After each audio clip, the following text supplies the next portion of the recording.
மாண்புமிகு தமிழக முதல்வர் விஜய் அவர்களுடைய தந்தையாரை நான் கடந்த 30 நாட்கள் முன்பு சந்தித்தேன். எனக்கு ரொம்ப நாளாவே நான் எப்பவுமே ஒரு கைப்பட ஒரு ஜாதகத்தை வாங்கினதான் நம்புவேன். இவர் ஜோசப் விஜய் என்பது எச் ராஜா சொல்லி தான் தமிழ்நாட்டுக்கு தெரியுன்றாங்க. எனக்கு அதுக்கு முன்னாடியே தெரியும். அப்போ எஸ் சந்திரசேகரனை சமீபத்தில் சந்திச்சேன்னு அவருடைய தேதியையும் மாதத்தையும் வருடத்தையும் நான் கன்ஃபார்ம் பண்ணேன். ஆமான்னாரு. அப்போ சொன்னேன், இல்லை சார், உங்கள் டிவிகேல இருந்து ஒருத்தர் இருக்கார், அவர் என்னுடைய பக்தர், அவர் மதுரையில் இருக்காரு, என்னுடைய கூகுள் மீட் கிளாஸுக்கு ஒரு ஜோதிடர் பக்தர். அவர் சொன்னார் 12:05 நீங்களே சொன்னீங்களா மதுரை மீனாட்சி அம்மன் கோயில், நீங்களும் உங்க மிஸ்ஸஸ் போகும்போது. அதனால நான் 12:05 வச்சு தான் பேசியிருக்கேன் கண்ணிலகனோன்னு. அப்புறம் அவர் மாண்புமிகு தற்போதைய முதலமைச்சர் விஜய் அவர்கள் பிறந்த அந்த டைரி எடுத்து பார்த்துட்டு உங்ககிட்ட என்ன டைம் இருக்குன்னு சொன்னீங்கன்னாரு. 12:05 அது கரெக்ட் கிடையாது, இப்போ அது 9:25 தான் கரெக்டுன்னாரு.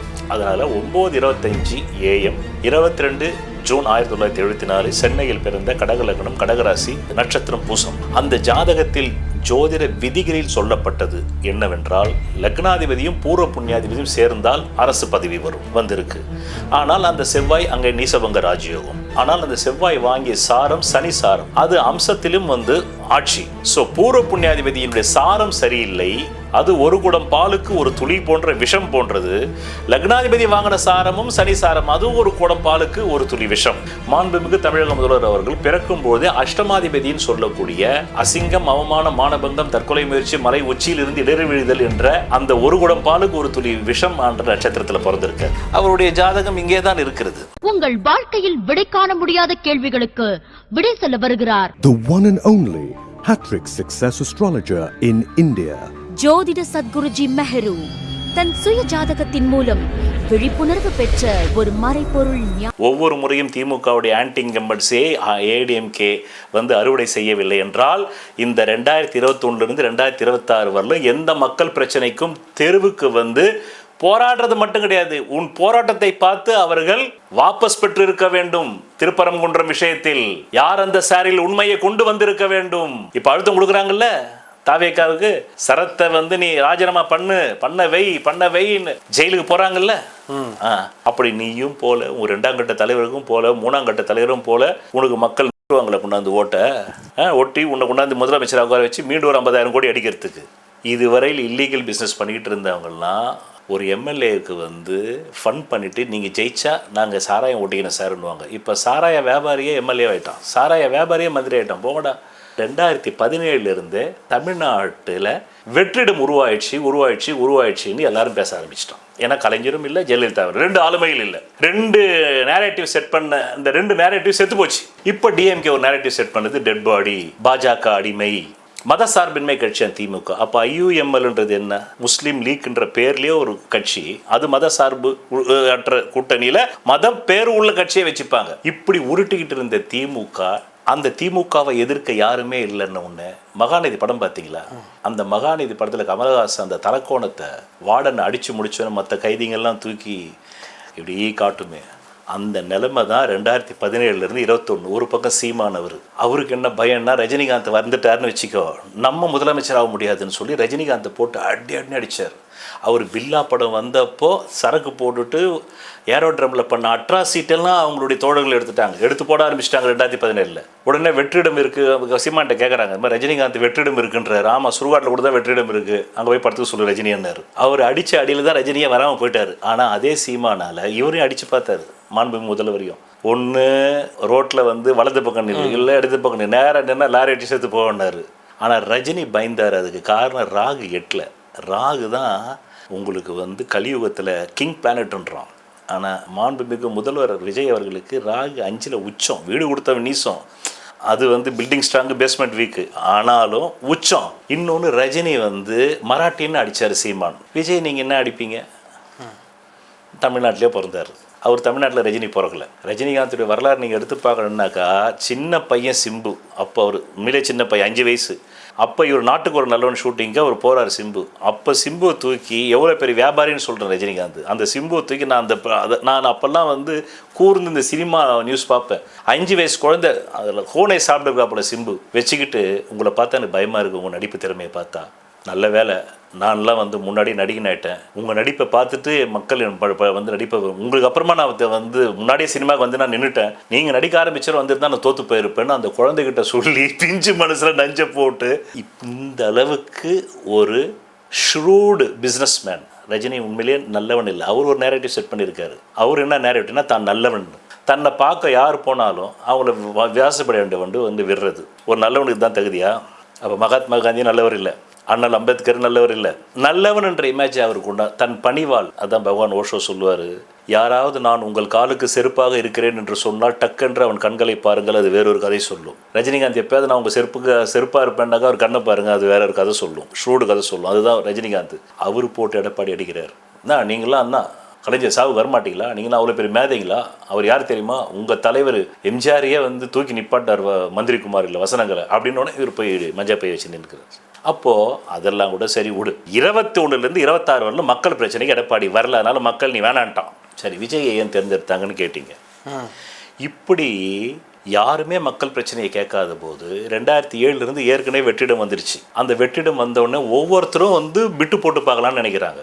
நடிகர்கள் விஷால் முதல்ல போனார் ஆர்கே நகர் தொகுதியில். கடைசியில் அவர் அந்த வேட்பாளர் மனு சரியாக போடலன்னு அவரை அமிச்சிட்டாங்க.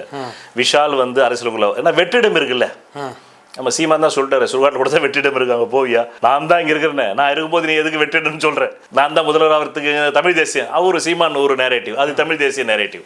நம்ம இலங்கை அரசியல் இங்கே கொண்டாடுற மாதிரி ரைட்டு, அது ஒரு நேரேட்டிவ். அப்போ மக்கள் பார்த்தான் தமிழ் தேசிய நேரேட்டிவ் செட் ஆகாது.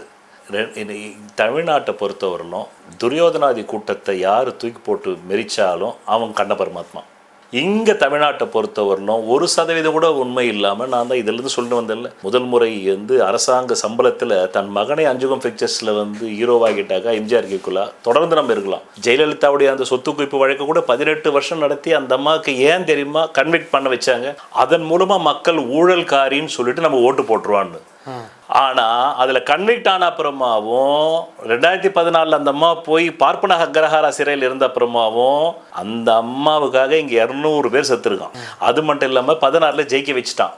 அப்போது அங்கேயும் திமுகவினுடைய ஆசை நிராசை ஆயிடுச்சு. நீ கோர்ட் லெவலில் ஊழல்காரின்ட்ட மக்கள் மன்றத்தில் ஜெயிச்சிட்டாங்க. அரசியலில் நீ மக்கள் மன்றத்தில் தான் ஜெயிக்கணும். நீ ஊழல்காரின்னு சொல்லிட்டு ஜெயிலில் இருந்தீங்கன்னா நீ கூட நிற்கலாம். சட்டத்தில் பாதுகாப்பு. நீ குற்றவாளின்னு கன்விக்ட் ஆகிட்டா கூட நீ ஜெயிலில் இருந்தே கூட நீ நிற்கலாம். கன்விக்ட் ஆகிட்டா நிற்க முடியாது. கன்விக்ட் ஆகாமல் நீ ஜெயில் குற்றவாளியாக இருந்தாலே அந்த அம்மா செத்த பிறகு தானே கன்விக்ட் ஆனாங்க.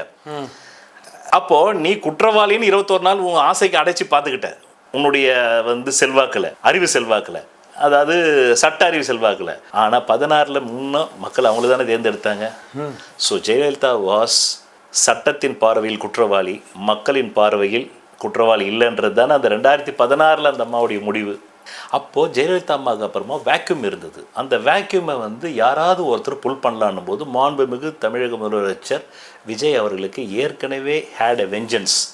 அப்போது இப்படி நடந்து கொண்டே இருக்கும்போது மக்கள் முழுக்க நம்பிக்கை இழந்து விட்டார்கள். இனி திமுகவினுடைய ஊழல்களையோ அந்த திருப்பரங்குன்ற இஷ்யூவையோ யாரந்த சார் இஷ்யூவையோ கோர்ட்டே திருப்பரங்குன்றத்தில் தீபம் ஏற்றலாம் என்று சொல்லியும் ஏற்ற விடாமல் செய்த திமுகவை போன்ற ஒரு கொடிய கடைசி அவங்க திருப்பரங்குன்றம் தான் அவங்களுடைய மொத்த சாம்ராஜ்யமும் சரியறதுக்கு காரணம். ஏன்னா அது மாடல் கோட் ஆஃப் கான்டாக்ட் வரத்துக்கு 6 மாதம் முன்னாடி நடக்குது. மாடல் கோட் ஆஃப் கான்டாக்ட் வந்த அப்புறமாவும் சில யூடியூபர்களை தேடுறாங்க.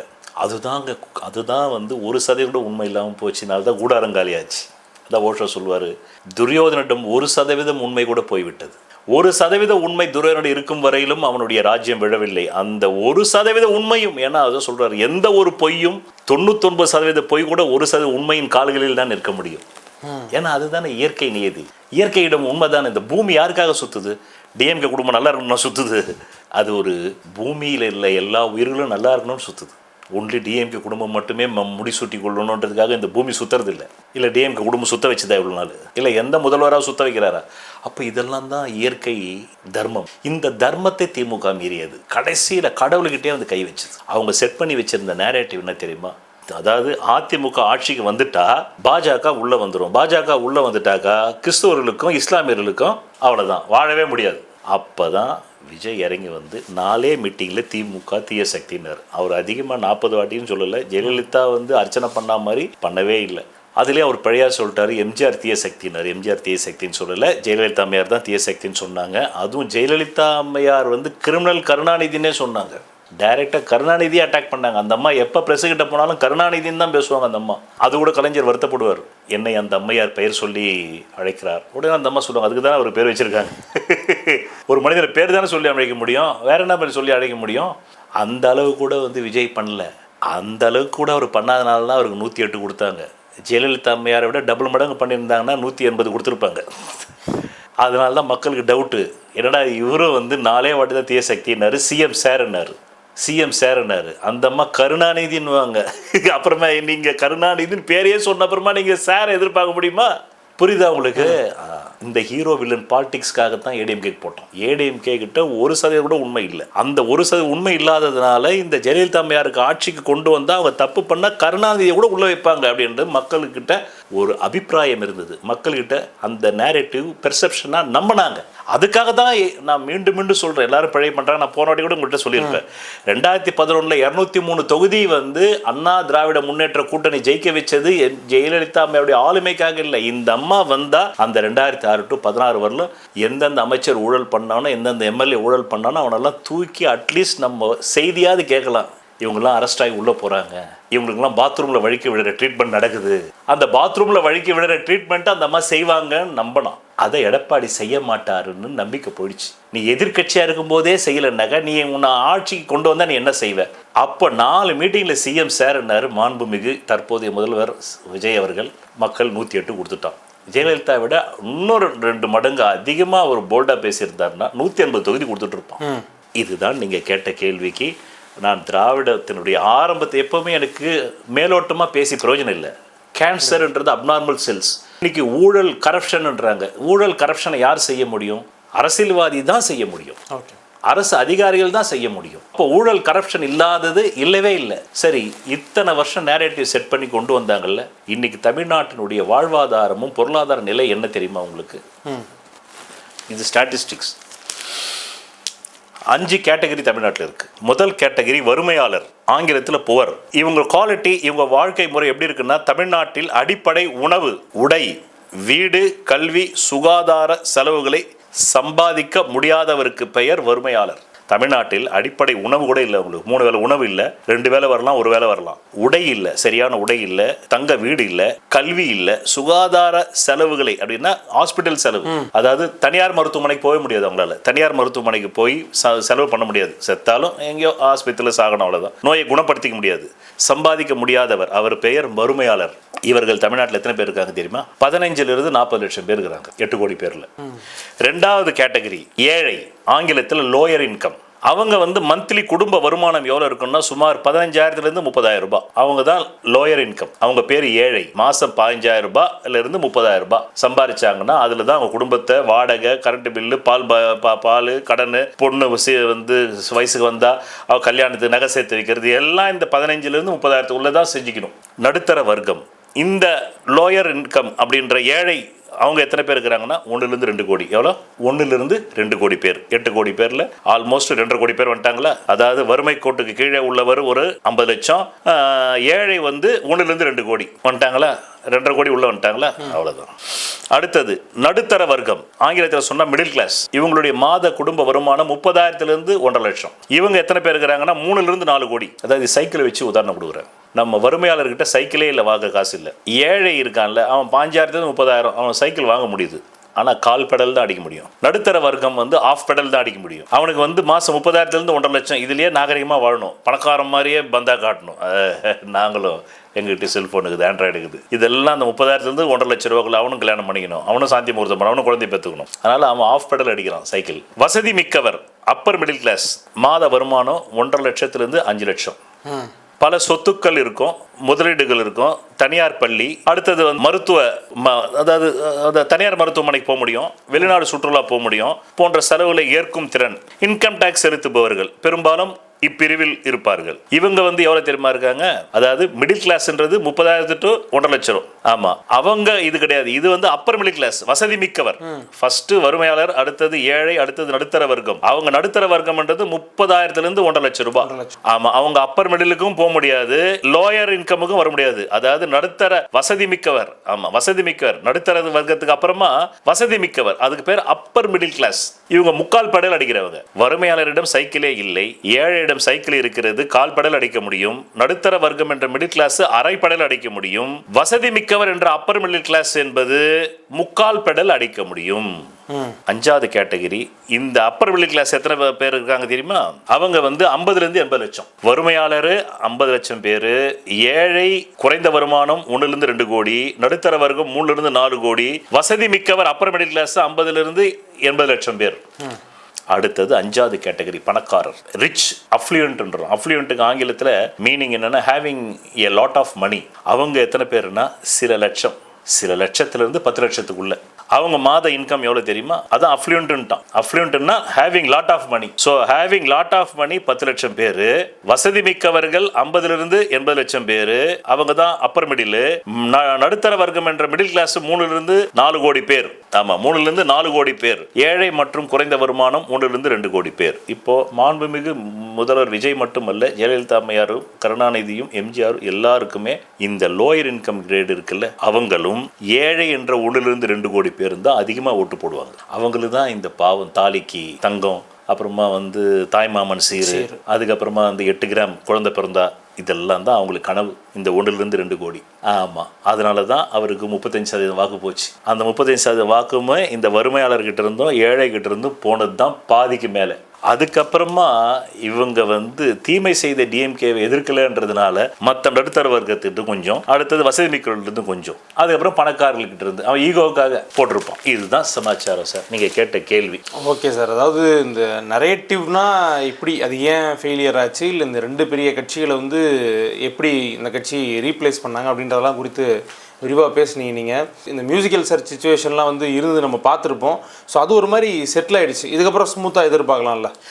அதாவது சார், மாண்புமிகு தமிழக முதல்வர் விஜய் அவர்களுடைய தந்தையாரை நான் கடந்த 30 நாட்களுக்கு முன்பு சந்தித்தேன். எனக்கு ரொம்ப நாளாகவே நான் எப்பவுமே ஒரு கைப்பட ஒரு ஜாதகத்தை வாங்கினதான் நம்புவேன். இதுக்கு முன்னாடி நான் பேசினது எல்லாமே கைப்பட வாங்கின ஜாதகம் இல்லை, அது மீடியாவில் சுற்றிக்கிட்டு இருந்தது. அவங்க விக்கிபீடியா எடுத்து போட்டிருப்பாங்கன்னு நினைக்கிறேன். இவர் ஜோசப் விஜய் என்பது எச் ராஜா சொல்லி தான் தமிழ்நாட்டுக்கு தெரியுன்றாங்க. எனக்கு அதுக்கு முன்னாடியே தெரியும். Lakshmi movie makers producer K Muralidharan, அவர் என்னை என் பக்தர்னு சொல்லுவேன். நான் அவர் சாவரவர்களும் குட் டேட்ஸ் கொடுத்தேன், பணவரவு நாட்கள், சந்திராஷ் நாட்கள். அவரை நான் 2007 ஹார்ட் அட்டாக்லேருந்து காப்பாற்றின இந்த குறிப்பிட்ட தேதியில் வரும்னு. ஆமாம், அதனால அவருடைய கம்பெனியில் இவர் ஒரு படம் பண்ணியிருக்காரு, பகவதின்னு ஒரு படம் பண்ணியிருக்காரு. உன்னை நினைத்து அப்படின்ற ஒரு படம் கூட முதலில் விக்ரமன் விஜய்னு தான் ஆரம்பிச்சாங்க. அதுக்கு அவங்க அட்வான்ஸ் கொடுத்துருந்தாங்க விஜய் அவர். அப்போ அவர் தான் சொன்னார், செக்கில் ஜோசப் விஜய்னு கைது போட்டார் சார்னு சொன்னேன். எனக்கு அப்போவே தெரியும், உன்னை நினைத்து பீரியட்லேயே தெரியும். அப்போ எஸ் சந்திரசேகரனை சமீபத்தில் சந்திச்சேன்னு அவருடைய தேதியையும் மாதத்தையும் வருடத்தையும் நான் கன்ஃபார்ம் பண்ணேன். ஆமான்னாரு. அப்போ சொன்னேன், இல்லை சார், உங்கள் டிவிகேலேருந்து ஒருத்தர் இருக்கார், அவர் என்னுடைய பக்தர், அவர் மதுரையில் இருக்கார், என்னுடைய கூகுள் மீட் கிளாஸுக்கு வருவார், ஜோதிடர் பக்தர். அவர் சொன்னார் 12:05 நீங்களே சொன்னீங்களா மதுரை மீனாட்சி அம்மன் கோயில், நீங்களும் உங்கள் மிஸ்ஸஸ் போகும்போது. அதனால் நான் 12:05 வச்சு தான் பேசியிருக்கேன், கண்ணியில் கணவன்னு. அப்புறம் அவர் மாண்புமிகு தற்போதைய முதலமைச்சர் விஜய் அவர்கள் பிறந்த அந்த டைரி எடுத்தார். அவர் ஆஃபீஸ் இங்கே சாலிகிராமத்தில் போகும். டைரி எடுத்து பார்த்துட்டு, உங்ககிட்ட என்ன டைம் இருக்குன்னு சொன்னீங்கன்னாரு. 12:05 அது கரெக்ட் கிடையாது. அப்போது 9:25 தான் கரெக்டுன்னாரு. அதனால் 9:25 AM 22 ஜூன் 1974 சென்னையில் பிறந்த கடகலக்னம், கடகராசி, அடுத்ததாக நட்சத்திரம் பூசம். அந்த ஜாதகத்தில் ஜோதிட விதிகளில் சொல்லப்பட்டது என்னவென்றால், லக்னாதிபதியும் பூர்வ புண்ணியாதிபதியும் சேர்ந்தால் அரசு பதவி வரும் வந்திருக்கு. ஆனால் அந்த செவ்வாய் அங்கே நீசபங்க ராஜயோகம். ஆனால் அந்த செவ்வாய் வாங்கிய சாரம் சனி சாரம், அது அம்சத்திலும் ஆட்சி. ஆனால் சாரம் கொடுத்த சனி அஷ்டமாதிபதினா ஒரு குடம் பாலுக்கு ஒரு துளி விஷம். ஸோ பூர்வ புண்ணியாதிபதியினுடைய சாரம் சரியில்லை, அது ஒரு குடம் பாலுக்கு ஒரு துளி போன்ற விஷம் போன்றது. லக்னாதிபதி வாங்கின சாரமும் சனி சாரம், அதுவும் ஒரு குடம் பாலுக்கு ஒரு துளி விஷம். அதனால 50% பலம் இருக்கு, 50% பலம் இல்லை. அது மட்டும் இல்லாமல் அவர் ஜாதகத்தில் சிலதெல்லாம் எக்ஸம்ஷன் சொல்லுவாங்க. பாம்பு கடிச்சு பொழைச்சவன் இருக்கிறான், அதுக்காக பாம்பு கடிச்சா நான் பொழைச்சிருவேன்னு சொல்லிட்டு நீங்க நல்ல பாம்பு கிட்ட போய் கை காட்டக்கூடாது. பாம்பு கடிச்சா 190 பேர் செத்துருவான். அதுவும் நல்ல விஷம் உள்ள பாம்பு கடிச்சு நீங்க குறைந்தபட்ச நேரம் அந்த மருத்துவ நேரத்துக்குள்ள போலாம் செத்துருவீங்க. ஆனா 10 பேர் பொழைச்சிருப்பாங்க. செத்திருப்பான் பாம்பு கடிச்சு, அவன் பொழைச்சாயா நான் பொழைக்க மாட்டேன்னா அப்படின்னு சொல்லி நீங்களா போய் பாம்பு புத்துக்குள்ள கை விடக்கூடாது. அந்த மாதிரி ஜோதிடத்திலும் எக்ஸம்ஷன்ஸ் இருக்கு. சில ஜாதகங்கள்ல ஜோதிடம் என்ன சொல்லுதுன்னா, ஒரு ஜாதகம் பிறக்கும் பொழுதே பூர்வ புண்ணியாதிபதி நட்சத்திரத்திலோ பாக்யாதிபதி நட்சத்திரத்திலோ பிறந்தால் அந்த ஜாதகம் யோக ஜாதகம்னு சொல்லுது. மாண்புமிகு தமிழக முதல்வர் அவர்கள் பிறக்கும் பொழுதே அஷ்டமாதிபதின்னு சொல்லக்கூடிய அசிங்கம், அவமானம், மானபங்கம், தற்கொலை முயற்சி, மலை உச்சியில் இருந்து இடறி விழுதல் என்ற அந்த ஒரு குடம் பாலுக்கு ஒரு துளி விஷம் என்ற நட்சத்திரத்தில் பிறந்திருக்கார். அதனால தான் அவருடைய திரைத்துறை வாழ்க்கையில் நிறைய விமர்சனங்கள் இருந்தது. அவருடைய உருவ கேலியிலிருந்து நிறைய விமர்சனம் இருந்ததுன்றதை பற்றி நம்ம பத்திரிகைகள் வாயிலாக கேட்டிருக்கோம். அதனால தான் அவருக்கு அந்த உருவ கேலிலாம் இளமையிலே வந்தது. ஸோ அப்போ அவரை பொறுத்தவரையில் இளமையிலிருந்து அவருக்கு இதுவரையில இந்த உச்சத்துக்கு போனதுக்கு அந்த ஜாதகத்துல தசைகள் இல்லை. அவர் பிறக்கும்போது சனி தசை, அப்புறம் 17 வருஷம் புதன், அப்புறமா 7 வருஷம் கேது. ஆமா, அப்படின்ற போது அவருடைய ஜாதகம் இங்கே தான் இருக்கிறது. அப்போ இதுலயே கணக்கு இல்லை. அப்போ அவர் பிறந்த அந்த ஜாதக ரீதியாகவே இந்த கணிதம் வரவில்லை. ஆனால் அதற்கு மீறி அவர் இந்த அளவுக்கு வந்ததே எக்ஸம்ஷன் நான் சொல்லுவேன். ஆனா பாம்பு புத்துல அதனால இந்த மாதிரி இருக்கிறவங்க எல்லாம் வந்துருவாங்கன்னாக்கா அது பாம்பு புத்துல கை விடுற மாதிரி தான். பாம்பு புத்துல 190 பேர் கை விட்டு செத்துட்டான், 10 பேர் கை விட்டு போயிட்டான். அதுல ஒரு 2-3 பேர் பாம்பையே கையில பிடிச்சிட்டு இருப்பான், பிடிச்சி அடக்கியும் இருப்பான். அதுக்காக 90 பேரும் போய் கை விட்டாக்கா சிக்கல். அப்போ அவருக்கு இதுவரையிலும் அவர் பிறந்ததுல இருந்தே 17 வருஷம் சனி இருப்புல பிறகுறாரு. 74 இருந்து 91 வரலும் சனி தசை. அதுவே அவருக்கு அஷ்டமாதிபதி. சரி, விபரீத ராஜயோகம் 8 கூடிய 12க்கு போனா அதனால கொடுத்தான்னு சொல்லிக்கலாம். அப்புறம் 91 இருந்து 2008 வரலையும் விபரீத ராஜயோகம். அந்த சனியும் அஸ்தமனம். அவருக்கு அஸ்தமனம்னா என்ன சொல்றது, பீஸ் போன பல்புன்னு சொல்லுவாங்க. அஸ்தமனம் காலையில நட்சத்திரம் கண்ணுக்கு தெரியுதா இல்ல, ஏன்னா சூரியன் மறைச்சிடுது. இன்னொன்னு, அரசியலுக்கு சூரியன் நல்லா இருக்கணும். அவருக்கு சூரியனே 12. ஓகே, சரி, அப்படியே பார்த்தாலும் இப்போ நான் வாங்கின அந்த சாஃப்ட்வேர்ல இதே இந்த சாஃப்ட்வேர் இப்போதான் 2025 பிப்ரவரியில் வாங்கினேன். அதுக்கு முன்னாடி இந்த சாஃப்ட்வேர்ல பாவத்திலையும் சூரியன் 12 தான். இப்போ ஒரு சாஃப்ட்வேர், அப்டேட்டட் சாஃப்ட்வேர், அந்த சாஃப்ட்வேர்ல பார்த்தீங்கன்னாக்கா சூரியன் லாபத்தில் இருக்காரு. சரி, லாபத்தில் இருக்கனால வந்துட்டாருன்னு சொன்னா கூட அந்த லாபத்துக்கு வீடு கொடுத்த சுக்கிரன் பாவத்தில் அவன் ஸ்தானத்துக்கு அவரோகணம். ஆரோகணம்னா கீழே இருந்து மேலே போறது, இசையில அவரோகணம்னா மேல் ஸ்தாயிலிருந்து கீழே வருது. அப்போ அங்கேயும் பலம் இல்லை. அதனால இவர் 2008 ஆமா 2015 வரலுமே இவருக்கு 17 வருஷம் சனி, 17 வருஷம் புதன். அதாவது இவர் பிறக்கும் போது 17 வருஷம் 5 மாசம் 12 நாள் சனி தசை இருப்பு. அப்ப 2022 ஜூன் 74 இருந்து 4/12/1991 வரலும் சனி தசை. அதுக்கப்புறமா 4/12/2008 வரலும் புதன் தசை. அதுக்கப்புறமா 4/12/2015 கேது தசை. ரைட், 2008 வரையிலுமே அவருக்கு நல்ல தசை இல்லை. ஆனா 2008 அவர் ஸ்டார்டம் ஆயிட்டார்ல.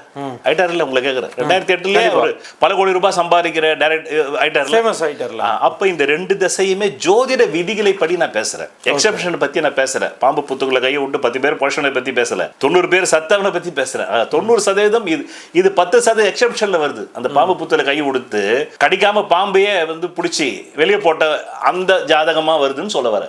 அப்போ 2008 இருந்து 2015 வரலும் கூட சரி 11ஆம் இடத்துல லாபத்துல உட்கார்ந்தான் அப்படின்னு நம்ம எடுத்துக்கிட்டாலும் அதுவும் பாதகாதிபதி தான், கொடுத்தவனே பறித்து கொண்டாண்டின்ற கதை தான். இப்ப 2015 இருந்து 2035 வரலையும் பாதகாதி தசை தான் ஓடுது. அதான் என் குருநாதர் ஒன்று சொல்லுவாரு, 6, 8, 12 கூடையவர்கள் வாழ்க்கையில் திசை வந்தால்தான் துன்பம். பாதகாதிபதி திசை வரவில்லை என்றால் கூட அந்த ஜாதகத்திலே அவன் நீசம் அஸ்தமனம் அடைந்து விட்டால் தொல்லை இல்லை. அவன் ஆட்சி பெற்று விட்டால் அந்த ஜாதகமே வேலை செய்யாதுன்னு. ஆனாலும் வேலை செஞ்சிருக்குது. இன்னைக்கு அவர் முதல்வராக உட்கார்ந்துட்டாரு.